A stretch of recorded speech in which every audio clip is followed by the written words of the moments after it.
తిరిగి BCN news కి స్వాగతం. జనసేన పార్టీ ఎమ్మెల్యేలు జనవాణి కార్యక్రమంలో పాల్గొని రాష్ట్రంలోని పలు ప్రాంతాల నుండి వచ్చిన ప్రజల సమస్యలకు సంబంధించి అర్జీలు స్వీకరిస్తున్నారు. అనంతరం వాటిని అధినేత దృష్టికి తీసుకువెళ్లి పరిష్కరిస్తామని హామీ ఇస్తున్నారు. ఈ నేపథ్యంలో మంగళగిరి జనసేన పార్టీ కేంద్ర కార్యాలయంలో నిర్వహించిన జనవాణి కార్యక్రమంలో పలు ప్రాంతాల నుంచి వచ్చిన ప్రజల నుంచి కృష్ణా జిల్లా డీసీఎంఎస్ చైర్మన్ బండి రామకృష్ణ అర్జీలు స్వీకరించారు.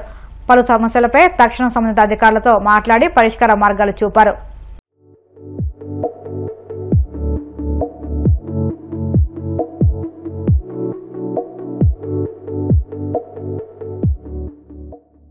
విశాఖ ఆర్మీ రిక్రూటింగ్ ఆఫీస్ ఆధ్వర్యంలో ఆగస్టు 1 నుంచి 20వ తేదీ వరకు కాకినాడ జిల్లా స్పోర్ట్స్ అథారిటీ స్టేడియం వేదికగా ఆర్మీ రిక్రూట్మెంట్ ర్యాలీ నిర్వహణకు అవసరమైన అన్ని ఏర్పాట్లు చేపట్టాలని జిల్లా కలెక్టర్ షణ్మోహన్ సగిలి జిల్లా అధికారులను ఆదేశించారు. కాకినాడ కలెక్టరేట్ కోర్టు హాల్లో విశాఖపట్నం ఆర్మీ రిక్రూటింగ్ విభాగం వివిధ శాఖల జిల్లా అధికారులతో కాకినాడలో ఆర్మీ రిక్రూట్మెంట్ ర్యాలీ నిర్వహణపై కలెక్టర్ కోఆర్డినేషన్ సమావేశం నిర్వహించారు. ఈ సందర్భంగా army recruiting director colonel R K Singh మాట్లాడుతూ ర్యాలీ నిర్వహణకు సివిల్ అడ్మినిస్ట్రేషన్ ద్వారా అవసరమైన సహాయ సహకారాలు అందించాలని కోరారు. రిక్రూట్మెంట్ నిర్వహణకు అవసరమైన లాజిస్టిక్స్ తో పాటు అభ్యర్థులకు సౌకర్యం కొరకు జిల్లా యంత్రాంగం కల్పించాలని ఆయన కోరారు. ఈ మేరకు వివిధ శాఖల ద్వారా చేపట్టవలసిన అంశాలను జిల్లా కలెక్టర్ షణ్మోహన్ సగిలి అధికారులకు వివరించి అన్ని ఏర్పాట్లను సమగ్రంగా చేపట్టాలని ఆదేశించారు.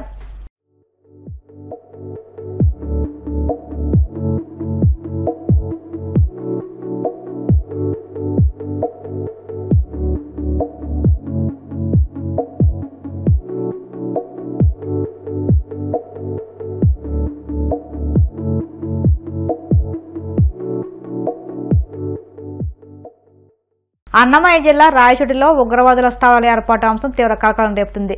అబుబకర్ సిద్దికి, మహమ్మద్ అలీ అనే ఇద్దరు ఉగ్రవాదులను రాయచోటిలో అరెస్ట్ చేశారు. ఆలుమా అనే ఉగ్రవాద సంస్థకు చెందిన వీరు దేశంలోని 3 నగరాల్లో పేలుళ్లకు కుట్ర పడినట్లు పోలీసులు గుర్తించారు.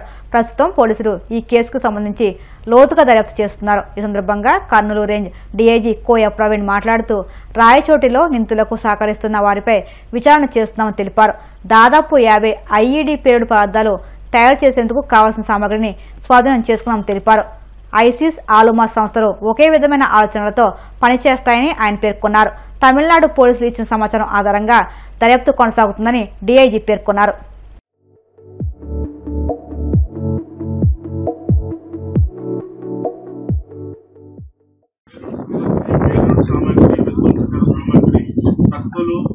కత్తులు తర్వాత అతి ప్రమాదకరమైన విస్ఫోటక సామాగ్రి అంతా కూడా మనకి లభ్యమైంది. తర్వాత ఇంకో ఇంప్రూవైజ్ ఎక్స్ప్లోజివ్ డివైస్ ఒక సూట్ కేసులో ఉన్నట్టు గమనించాం. అది మాకున్న టెక్నికల్ డివైజెస్ అయ్యి పెడితే దాంట్లో సెటన్ ఎక్స్ప్లోజివ్ ఉన్నట్టు వాళ్ళే టెక్నికల్ ఎక్స్పర్ట్స్. ఆయనే వాళ్ళ భార్య ఏమో మా ఆయన మిక్సీలు రిపేర్ చేస్తాడు, వాచెస్ రిపేర్ చేస్తాడు. ఆయనకే మొత్తం A to Z so basically వీళ్ళే టెక్నికల్ ఎక్స్పర్ట్స్ అండి. వీళ్ళు మనకి చూసుకుంటే వీళ్ళకి హిస్టరీ అనేది మేము మీకు బ్రీఫ్ హిస్టరీ ప్రెస్ నోట్ లో కూడా ఇచ్చాం. 1999 ఈ టైంలో కోయంబత్తూరులో బాంబ్ బ్లాస్ట్ జరిగినప్పుడు సిమిలర్ గా వివిధ పిఎస్ అంటే మనకు వచ్చేసి చిందాద్రిపేట పిఎస్ లిమిట్స్ మహిళా సీఎం చంద్రబాబు నివాసం ముందు యోగా టీచర్లు ఆందోళన దిగారు. మంత్రి నారా లోకేష్ తక్షణమే తమ సమస్యలు పరిష్కరించాలంటూ నినాదాలు చేశారు. ఈ క్రమంలో యోగాసనాలతో తమ నిరసన తెలియజేశారు. అయితే సీఎం కరకట్ట నివాసం వద్ద నిరసనలకు పోలీసులు యోగా టీచర్లను అనుమతించలేదు. వాళ్లను బలవంతంగా అక్కడి నుంచి తరలిస్తున్నారు. సమస్య ఏంటో కూడా వినకుండా పోలీసులు తమను పంపించేస్తున్నారని టీచర్లు వాపోయారు. పాఠశాలలో పనిచేస్తున్న 1056 మంది యోగా టీచర్లకు న్యాయం చేయాలని వారు కోరుతున్నారు.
కూటమి ఏడాది పాలనపై ప్రజలు సంతోషం వ్యక్తం చేస్తున్నారని Nandyal MP Lok Sabha TDP deputy floor leader Byreddy Shabari అన్నారు.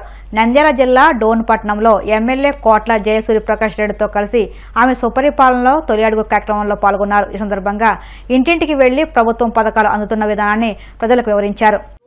టౌన్లో సుపరిపాలన తొలి అడుగు అనే కార్యక్రమంలో ఇంటింటికి మన తెలుగుదేశం పార్టీ యొక్క పథకాలను తీసుకెళ్తూ ముందుకు వెళ్తున్నాము. జోన్ శాసనసభ్యులైన కోట్ల సూర్యప్రకాష్ రెడ్డి గారు అలాగే మేము అందరం కలిసి ఇక్కడ కార్యకర్తలతో పాటు టౌన్ ఈరోజు ఇంటింటికి వెళ్ళి ఎట్లా ఉందమ్మా ప్రభుత్వం అడుగుతుంటే ప్రతి ఒక్కరూ కూడా అమ్మ మాకు అన్ని పథకాలు అందుతున్నాయి, చాలా సంతోషంగా ఉన్నాము అని అంటున్నారు. ఎందుకంటే పోయిన ప్రభుత్వంతో పోలిస్తే ముందు ఆ 5 సంవత్సరాలు ఏమీ కూడా అభివృద్ధి కానీ సంక్షేమం కానీ ఏమీ జరగలేదు. మనం అందరము గమనిస్తే అమ్మ ఒడి అని చెప్పి అందరు పిల్లలకి ఇస్తామని ఆ రోజు ఆనాడు ముఖ్యమంత్రి చెప్పి ఎన్నికల ముందు కేవలం ఒకరికే అమ్మ ఒడి పడింది. కానీ ఇప్పుడు మనం ఇంటింటికి తిరుగుతూ ఉంటే తల్లికి వందనం కార్యక్రమంలో పథకంలో ద్వారా ప్రతి ఒక్క బిడ్డకు 15,000 రూపాయలు రావడము అనేది చాలా సంతోషంగా ఉన్నది. అట్లాగే సిలిండర్లు రావడం కానీ 3 సిలిండర్ ఇప్పుడు 1 సిలిండర్ పడింది, చాలా సంతోషంగా ఉన్నామమ్మా అని అంటున్నారు. పెన్షన్లు ఎంత పెంచినాడండి జగన్మోహన్ రెడ్డి గారి ప్రభుత్వంలో 350 250 అంతే పెంచింది. కానీ మనం ప్రభుత్వం రాగానే ఫస్ట్ ఇచ్చింది పెన్షన్ 4,000 చేశాము. హ్యాండిక్యాప్ వాళ్ళకు 10,000 15,000 కూడా పెన్షన్లు ఇవ్వడం జరుగుతుంది. అది 1వ తారీఖు రాగానే ఇంటింటికి పెన్షన్ కార్యక్రమం కూడా మనం చేస్తున్నాము. అట్లాగే ఈరోజు నారా లోకేష్ ఆధ్వర్యంలో మనం గమనిస్తే ఎన్నో పరిశ్రమలు రిలయన్స్ లూలు కానీ లేకపోతే ఎల్జీ కానీ ఇలా ఎన్నో పరిశ్రమలు పెట్టుబడులు మన రాష్ట్రానికి వస్తున్నాయి.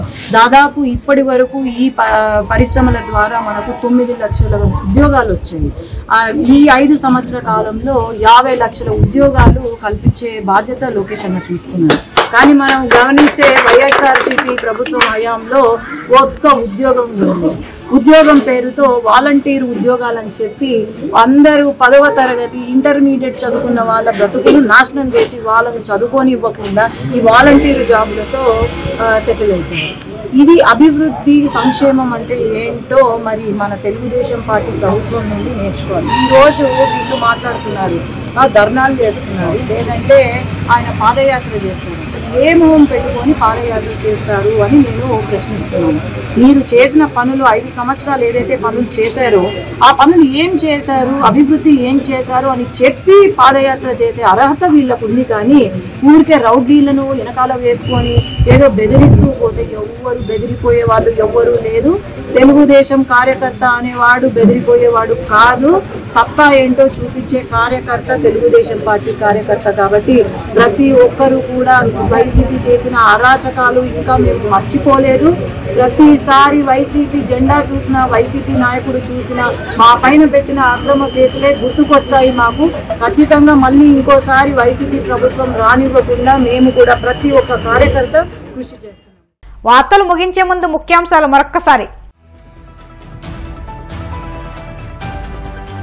పట్టిసీమ ఎత్తిపోతల పథకం నుంచి పరవాళ్లు తొక్కిన గోదావరి. తాడిపూడి ఎత్తిపోతల నుంచి నీరు విడుదల చేసిన మంత్రి నిమ్మ రామనాయుడు.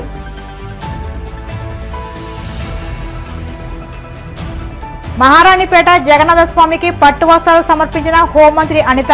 ప్రజలందరూ సంతోషంగా ఉండాలని ప్రార్థించినట్లు వెల్లడి.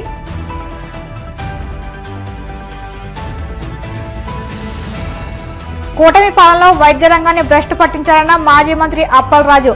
పర్మనెంట్ రిజిస్ట్రేషన్ చేయకుండా యువ వైద్యులను వేధించడం దారుణమని ఆగ్రహం. మంగళగిరి జనసేన పార్టీ కార్యాలయంలో జనవాణి కార్యక్రమం. ప్రజల నుంచి అర్జీలు స్వీకరించిన కృష్ణా జిల్లా డీసీఎంఎస్ చైర్మన్ బండి రామకృష్ణ. ఈ వార్తలు ఇంతటి సమాప్తం. మరిన్ని వార్తల కోసం BCN digital YouTube channel, Facebook పేజీని ఫాలో అవ్వండి. అప్డేట్ వార్తల కోసం ప్లీజ్ సబ్స్క్రైబ్.